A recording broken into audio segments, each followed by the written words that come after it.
መደበርክ ወይም የደስታ ማጣት ስሜት አንሄዳንያ ዋው ማወድ የህይወት ተፈጥሯዊ አካል መሆኑን መጀመሪያ እንድትረዳ እፈልጋለሁ። አእምሮአችን ልክ እንደ ሰውነታችን እረፍት ወይም የለውጥ ፍላጎት ሲኖረው መደበርን እንደ ምልክት ሊጠቀም ይችላል።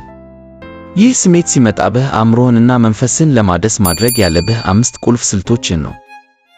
1 የኮ 5 ደቂቃ እንቅስቃሴ 5 ማይነጅ ፋው ስትደበር ምንም ነገር የማድረግ ፍላጎት ይሞታል፣ ነገር ግን ስሜት የሚመጣው ከድርጊት በኋላ ነው። ምን አድርግ? ለ5 ደቂቃ ብቻ ብለህ ተነሳ፣ ፊትህን ታጠብ፣ አልጋህን አንጥፍ ወይም ግቢ ውስጥ ተመላለስ። ለምን? እንቅስቃሴ ስታደርግ አእምሮህ ዶፓሚን የተባለ የደስታ ሆርሞን ማመንጨት ይጀምራል። 5 ደቂቃው ሲያልቅ ስሜትህ መለወጥ ይጀምራል። 2 ከአካባቢ ጋር ተገናኝ። ግራውንዲንግ መደበር ብዙ ጊዜ የሚመጣው በአንድ ሐሳብ ውስጥ ስንታጠር ነው። ከራስህ ሐሳብ ወጥተህ ወደ ውጭው ዓለም ተመለስ።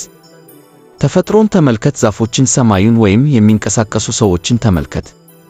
ፀሐይ ይወቅ። በጠዋት ወይም በከሰዓት ፀሐይ መውጣት የቫይታሚን ዲ መጠንን በመጨመር የድብርት ስሜትን ይቀንሳል። 3 ዲጂታል ጾም ዴታው ዴታዎች ብዙ ጊዜ ስንደበር ስልካችን ላይ ስክሮል በማድረግ ጊዜ እናጠፋለን። ይህ ግን ድብርቱን ያባብሰዋል እንጂ አይቀንሰውም። ምን አድርግ? ስልክህን ለ30 ደቂቃ አርቀህ አስቀምጥ። በምትኩ መጽሐፍ አንብብ፣ ሙዚቃ አዳምጥ ወይም ዝም ብለህ ተቀመጥ። የሌሎችን ሰው የተስተካከለ ሕይወት በሶሻል ሚዲያ ማየት ያንተ ሕይወት ባዶ እንደሆነ እንዲሰማህ ያደርጋል። 4 የፈጠራ ሥራ ወይም የትርፍ ጊዜ ሥራ ሆብብን የሆነ ነገር ከመፍጠር መደበርን ያጠፋል።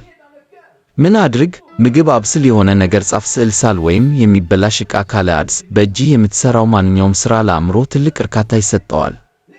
5 ከሰው ጋር ተገናኝ። ሶሻል ኮኔክሽን ብቸኝነት የድብርት ዋነኛ ማገዶ ነው። ምን አድርግ? የምትወደውን ጓደኛህን ወይም የቤተሰብ አባልህን ደውለህ አነጋግር። የግድ ስለ ድብርትህ ማውራት የለብህም። ዝም ብለህ ስለ ሌላ ነገር ማውራትህ ብቻ የብቸኝነት ስሜትህን ይሰብረዋል። የባለሙያ ምክር ከስሜትህን አትላውክ። መደበርን ለማጥፋት ከመታገል ይልቅ አሁን ደብሮኛል፣ ይህ ደግሞ ያልፋል ብለህ ተቀበለው። ራስን አትውቀስ።